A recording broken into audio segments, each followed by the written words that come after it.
కనీసం వాళ్ళు ఏమైనా సస్పెండ్ చేశారా? మంత్రి పదవులు ఏమైనా తీసేశారా? ఏం చేయరు.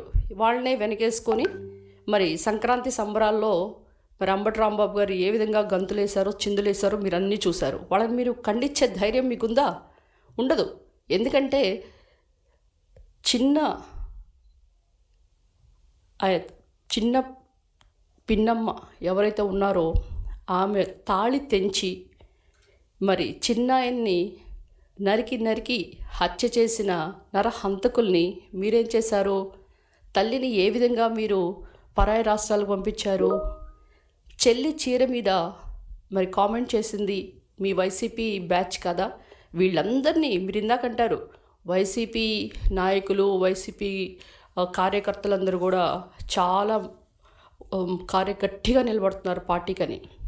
గట్టిగా నిలబడటం అంటే ఇంత మహిళని స్క్రోల్ చేయటము, మహిళని హింసించడం, అసభ్య పదజాలాలు వాడటం, మీరు చేసిన పనికి అలనాటి ప్రభుత్వంలో ఉండవల్లి శ్రీదేవి అనే ఎక్స్ఎమ్మెల్యే ఇప్పుడు ఆమె బయటికి రావటం మీరు కూడా గమనించుంటారు.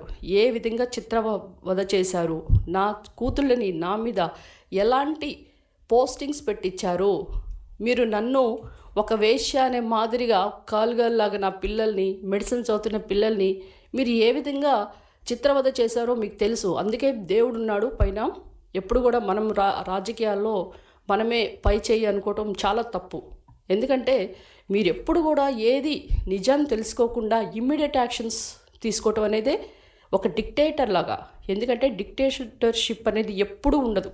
ఎందుకంటే మీరు లిబియాలో ఉన్న కర్నల్ గద్దాఫీ ఏమైపోయాడో, తర్వాత ఇప్పుడు మీరు గమనించిన చాలామంది డిక్టేటర్స్, హిట్లర్, వీళ్ళందరూ ఏమైపోయారో మీరు తరిమి కొట్టారు ప్రజలు.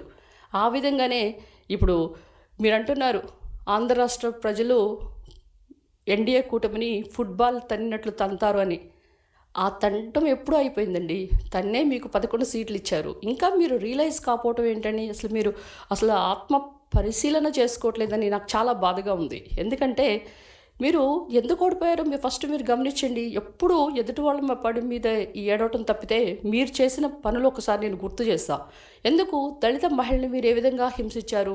అసలు ఎన్సీఆర్బీ రిపోర్ట్ కనుక మనం తీస్తే ఏపీ దేశంలోనే మొట్టమొదటి ప్లేస్లో ఉందని, మహిళల ఆత్మగౌరవానికి దెబ్బతీసే విధంగా ఉందని కూడా మనకి రిపోర్ట్స్ వచ్చినాయి. 1,00,000 కేసులు మహిళల మీద మరి నమోదు చేయబడ్డాయి. అందులో 30,000 మంది పైగా మహిళలు, చిన్నారులు, వాళ్ళందరూ కూడా వాళ్ళు కనిపించకుండా పోయారు. Missing case. ఇలాంటి వాళ్ళందరికీ మీరేమైనా ఆన్సర్ ఇచ్చారా? అంతెందుకండి, మీరు పులివెందుల్లో నాగమ్మ అంటే మీ సొంత నియోజకవర్గం పులివెందుల్లోనే నాగమ్మ అనే యువతిని అమానుష్యంగా ఆమె పైన అత్యాచారం చేస్తే మీరు చేసిందేంటి? వాళ్ళ మీద ఏమైనా యాక్షన్ తీసుకున్నారా? అంతెందుకు డాక్టర్ అనితని మీరు ఎంతో నిర్బంధించి వేధించి ఆమె మీద అసభ్య పదజాలంతో అక్రమ కేసులు పెట్టినప్పుడు ఆమె ఆత్మహత్య చేసుకున్న విషయం మీకు గుర్తులేదా?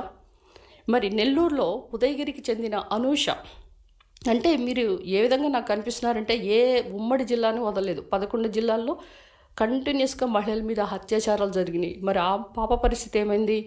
ఇక రాజమండ్రికి చెందిన 10వ తరగతి చదువుతున్న 16 ఏళ్ల బాలిక, ఆమె పరిస్థితి ఏ విధంగా, ఆమె మానభంగం చేయబడింది, ఏ విధంగా చనిపోయిందో మీకు తెలుసు.